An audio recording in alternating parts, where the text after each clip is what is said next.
নমস্কার, good evening. আমি Tanmoy sir আজ আপনাদের সামনে উপস্থিত হতে চলেছি এই ভিডিওটি নিয়ে। তার আগে বলে রাখি, এই চ্যানেলটা teacher of English, English teacher নয়। আমি সাধারণ শিক্ষক, সাধারণের শিক্ষক। আসুন দেখে নেওয়া যাক আজ কি রয়েছে আপনাদের জন্য। দেখতেই পাচ্ছেন আপত্তিকর শব্দ ভাণ্ডার, তার মানে এমন কিছু শব্দ যা আমাদের কাছে বেশ আপত্তিকর শোনায়। vocabulary for abusive or humiliating words. Humiliating words মানে সেই সমস্ত শব্দ যা আমাদের অবমাননা করে, যা আমাদের অপমান করে, যা আমাদের ছোট দেখানোর জন্য বা আমরা কতটা মূর্খ, কতটা আমরা কম জানি, কতটা আমাদের অভিজ্ঞতা কম, এগুলো বোঝানোর জন্য কিছু খুব একটা সহজ নয় এমন বাংলা কথা আমাদের মধ্যে প্রচলিত রয়েছে। সেগুলো কি এবং সেগুলো ইংরেজি কি? এবার আপনার মনে হতেই পারে যে আমি ওগুলোর ইংরেজি জানবো কেন, আর এটা কি খুব মহত্বের বিষয় যে এমন একটা টপিক নিয়ে স্যার আপনি ক্লাস করাচ্ছি এই জন্য এই বিষয়গুলো নিয়ে। দেখুন, অজ্ঞানতা বা ইগনোরেন্স এক ধরনের অভিশাপ আমার মনে হয়, ঠিক আছে? কারণ আপনার অজান্তে আপনাকে কেউ বাজে রকম আপত্তিকর গালিগালাজপূর্ণ শব্দ ব্যবহার করে চলে যাবে এবং আপনি শুধুমাত্র তার মানে উদ্ধার করতে পারছেন না, জানেন না বলে আপনি কানেও নেবেন না, এবং আপনার যা অসম্মান হওয়ার হলো সেটা তো হতে দেওয়া যায় না।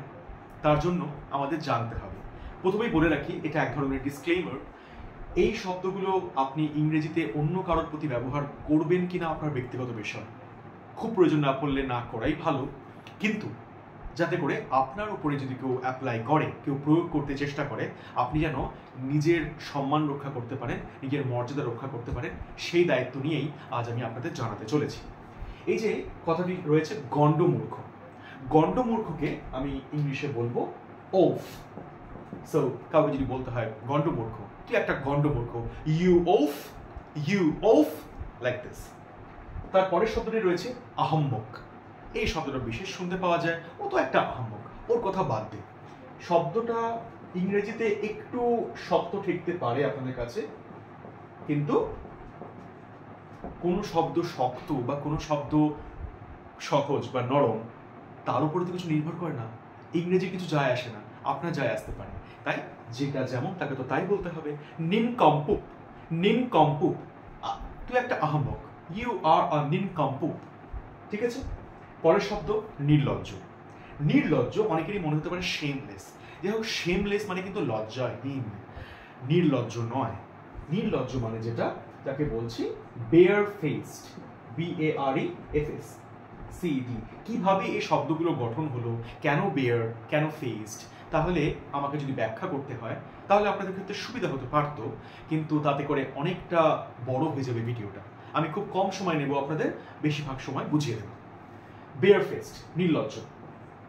শয়তানের বাচ্চা, শয়তানের বাচ্চা ইম্প, IMP, ইম্প। যদিও ইম্পর্টেন্টকেও কিন্তু IMP দিয়ে ডট দিয়ে আমরা শর্ট করতে পারি, কিন্তু এখানে কিন্তু আমি ইম্প মিন করছি। IMP, you imp, he is an imp, she is an ইম্প।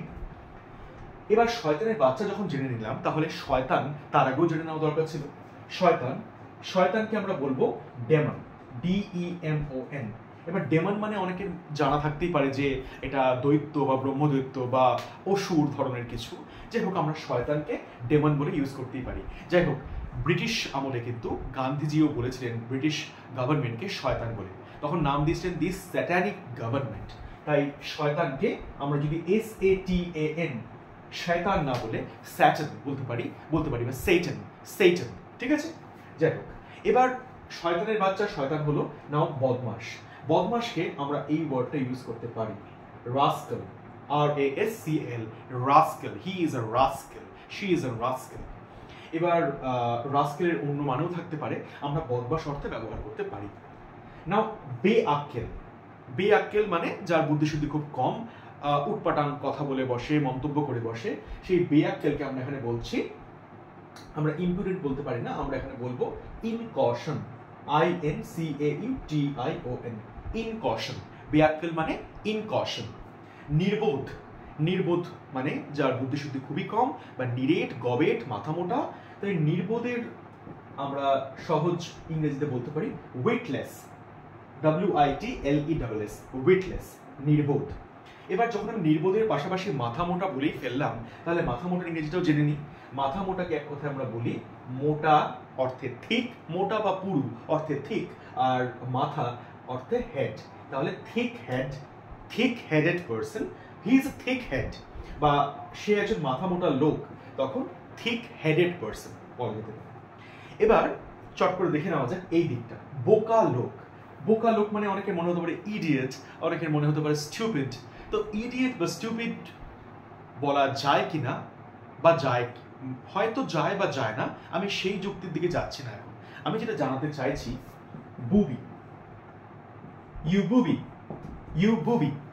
Bobby নয়, booby, BOOBY, he is a booby or he is a booby person.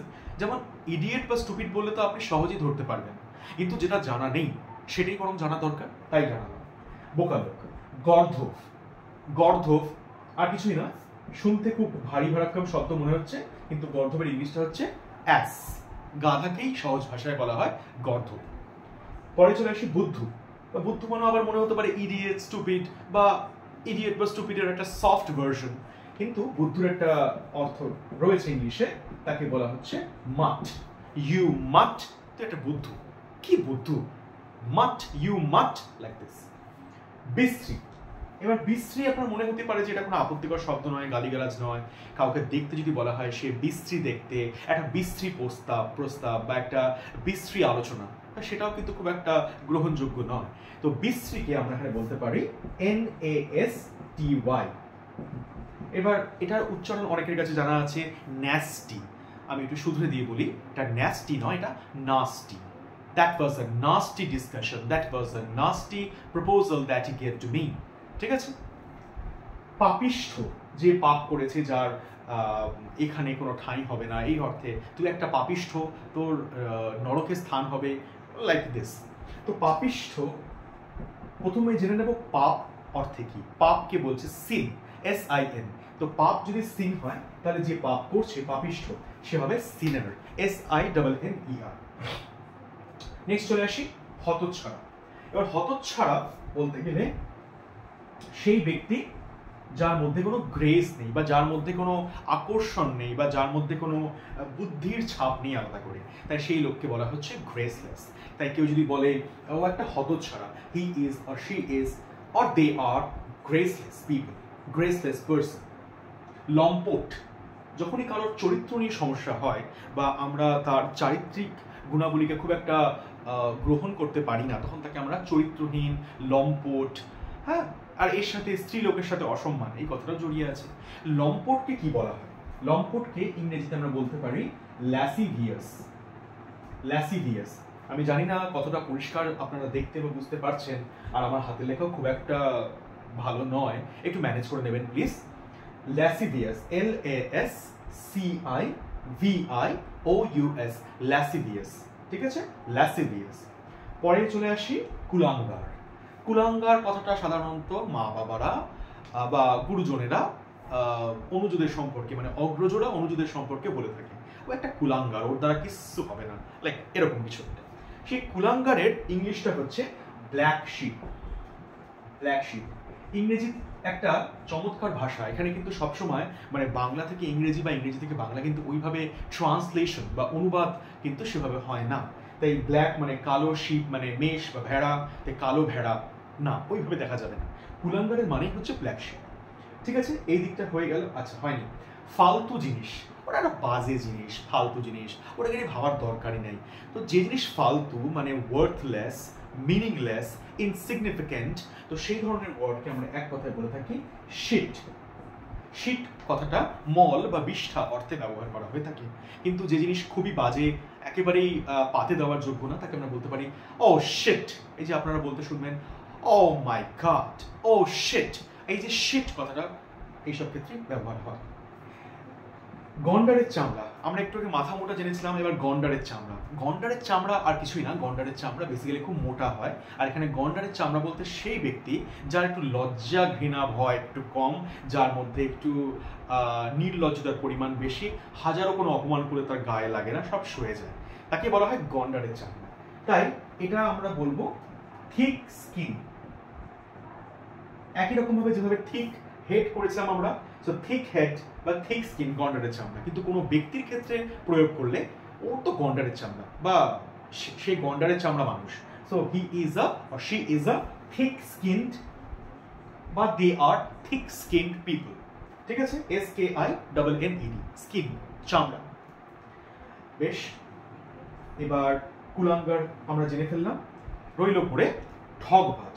এই কথাটা যদি কেউ টাকা নিয়ে টাকার সময় মতো ফেরত না দেয়, যদি কেউ সুদ দিতে না পারে, বা যদি কেউ কারো জিনিস না বলে চুরি করে, তখন বলে থাকি ও একটা ঠগবাজ, ওর কথার দাম নাই, ও জিনিস নেয় ফেরত দেয় না। সেই ঠগবাজের ইংরেজিটা হলো সুইন্ডলার, SWINDLER, সুইন্ডলার, SWINDLER, সুইন্ডলার। তারপরে রইল পড়ে বজ্জাত। বজ্জাত, এখানে বজ্জাতকে আমরা বলতে পারি একটাই ওয়ার্ড, বজ্জাতকে অনেকভাবে বলা যেতে পারে। এখানে আমার যে শব্দটা মনে পড়ছে সবচেয়ে বেশি ভালো, তা হলো স্কাউন্ড্রেল, SCOUNDREL, স্কাউন্ড্রেল। আবার এক্ষেত্রে বলে রাখা প্রয়োজন যে স্কাউন্ড্রেল কথাটা কিন্তু শুধুমাত্র বজ্জাত অর্থেই ব্যবহৃত হয় না। স্কাউন্ড্রেলের আরেকটা বাংলা শব্দ রয়েছে যাকে আমরা বলে থাকি অকাল কুষ্মাণ্ড। অকাল কুষ্মাণ্ড। এবার অকাল কুষ্মাণ্ড বা অকাল কুষ্মাণ্ড অনেকে বলে থাকে, মানে কুষ্মাণ্ড বলতে বোধহয় কুমড়ো খুব সম্ভবত, যেখানে কোনো রকম কোনো আলাদা করে গ্রোথ নেই, হ্যাঁ, কোনো রকম ডেভেলপমেন্ট নেই, ইমপ্রুভমেন্ট নেই, তো সেই সব ক্ষেত্রে বলা হয়ে থাকে অকাল কুষ্মাণ্ড, ওর দ্বারা কিছু হবে না, কুলাঙ্গার, ব্ল্যাক শিপ। তো সেই অকাল কুষ্মাণ্ডর মানেও কিন্তু হয়ে যাচ্ছে স্কাউন্ড্রেল, আবার বজ্জাত বলতেও দেখছি স্কাউন্ড্রেল। যদি আপনাদের মনে হয়ে থাকে এই শব্দগুলো আপনাদের ক্ষেত্রে, বিশেষ করে যে জন্য আমি আপনাদের সামনে নিয়ে আসলাম, যাতে করে আপনারা নিজেদের সম্মান বাঁচাতে পারেন এবং অন্যর কাছে অজ্ঞানতার শিকার না হন, তার জন্য যদি মনে হয় ইনফরমেটিভ, কাজে লাগবে, তাহলে ভিডিওটাকে অবশ্যই একটা লাইক করে আমাকে ইন্সপায়ার করবেন। আমার চ্যানেলটা যদি এখনও সাবস্ক্রাইব না করে থাকেন তাহলে সাবস্ক্রাইব করে নেবেন, এবং এরকম আরও অনেক কাজের ভিডিও যা আপনারা সচরাচর দেখতে পান না, এমন কিছু নিয়ে আপনাদের সামনে নিয়মিতভাবে উপস্থিত থাকার প্রতিশ্রুতি দিয়ে এই ভিডিও শেষ করছি। নমস্কার।